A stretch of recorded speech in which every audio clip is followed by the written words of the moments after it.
Bahkan mohon maaf yang mu'allaf baca Quran aja nggak bisa, ya, diulamakan sekarang. Yang ngikutinnya orang-orang muslim dari keluarga muslim yang sudah dari kecil, dari lahir muslim, diulamakan. Mu'allaf yang baru belajar agama ini. Dan sudah jelas Islam diturunkan di muka bumi ini untuk siapa? Untuk manusia dan kalangan jin. Agar apa? Untuk memperbaiki akhlak. Wong edan ngerasa bener pekok gitu ya. Gimana mikirnya? Satu sisi ini ada hadis, kalau kita cuma berlandaskan terjemahan, aduh ini ada hadis, jangan mencatat dariku kecuali kitabullah. Tapi kok Imam Bukhari sendiri mencatat banyak riwayat selain Al-Quran, ini gimana sih? Akhirnya nyalahin Imam Bukhari kan, bisa-bisa nyalahin Imam Bukhari. Dan ujung-ujungnya benar kata Rasulullah, orang yang senang bicara hadis, senang bicara Al-Quran, tapi hanya sebatas tekstual saja, itu bisa lepas dari keimanannya. Hadisnya begini, ini saya ulang-ulang terus, kemarin juga saya sudah sampaikan. Saya khruju fi akhir zaman, kata Rasul, akan muncul nanti di akhir zaman sufahaul ahlam, ahdathul asnan, orang yang akalnya tidak sempurna, ya, kurang hidang, kurang cedok gitulah, dan masih bergigi susu, artinya masih muda pemahamannya, masih dangkal terhadap agama. Wa yaquluna min kalami khairil bariyah, wa yaquluna min kalami khairil bariyah, dan mereka seringkali mengucapkan ucapan-ucapan Rasulullah, manusia yang terbaik. Sunnah, hadis, sunnah, hadis, gitu.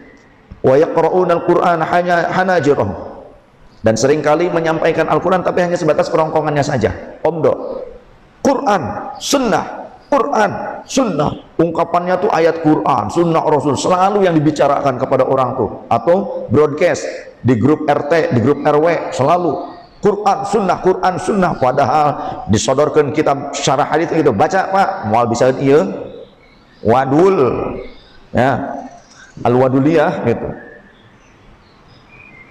Tapi gampang menjustifikasi, menyalahkan ini lain sebagainya.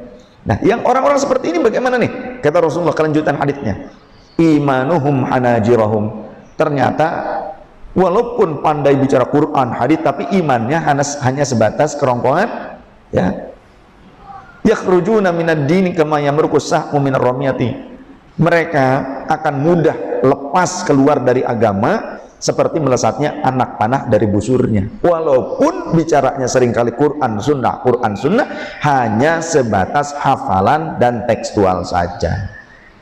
Itu tidak punya sanad ilmu yang benar-benar mumpuni hingga Rasulullah.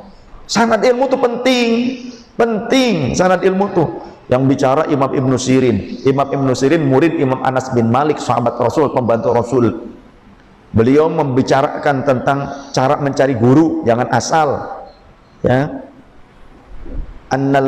Inna hadzal ilma dinun, sesungguhnya ilmu ini adalah agama, maka perhatikan oleh kalian, falyanzur amman ta'khudunahu, dari mana kalian mengambil ilmu itu, mendulang ilmu itu, jangan sembarangan. Imam Ibnul Mubarak, Abdullah Ibnul Mubarak, murid Imam Malik, dia berkata, ini orang-orang kurun salafus saleh yang bicara. Jadi jangan sampai kita sekarang ngaku salafus saleh, ngikutin salafus saleh, tapi ternyata kita tidak memperhatikan sanad ilmu yang bersambung sampai Rasulullah. Jadi pemahaman Quran dan haditsnya bukan pemahaman Rasulullah dan para sahabat, tabi'in, atba'ut tabi'in. Jadi pemahaman pribadi jadinya. Kata beliau, al-isnadu minad din, sanad ilmu bagian daripada agama. Andaikan falulal isnad, andaikan manusia tidak memperhatikan sanad ilmu, oh pokoknya asal viral di medsos, oh asal viral di YouTube, oh asal punya yayasan, asal seringkali dipanggil ceramah di panggung-panggung, kemudian dianggap ulama. Tidak bisa begitu. Asal pintar orasi pada saat demo dianggap ulama, sampai akhirnya menafsirkan innama yakhsyallaha min ibadin ulama, sungguhnya yang paling takut kepada Allah adalah ulama. Ayam, ular, kemudian juga sapi, kambing, katanya kalau takut kepada Allah itu ulama. Ah, repot kalau ada ulama begini menafsirkan ayat sekarap kadal. Nanti yang repotnya lagi pas Idul Adha terjadi pembantaian ulama, sapi kambing dibantai ulama, nanti demo lagi berjilid-jilid, kan repot. Nah ini yang seperti ini, ulama lulusan demo banyak sekarang. Ulama lulusan demo itu banyak.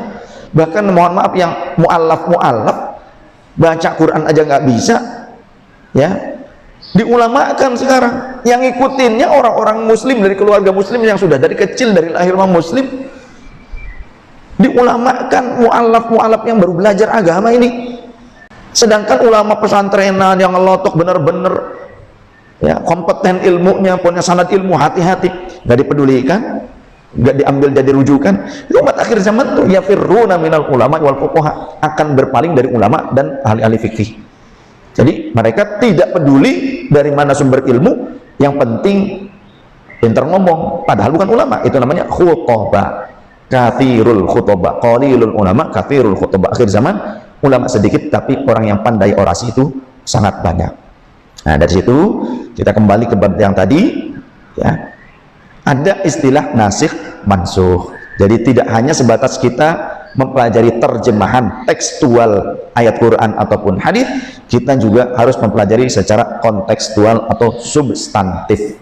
Demikian kurang lebih, mudah-mudahan bermanfaat dan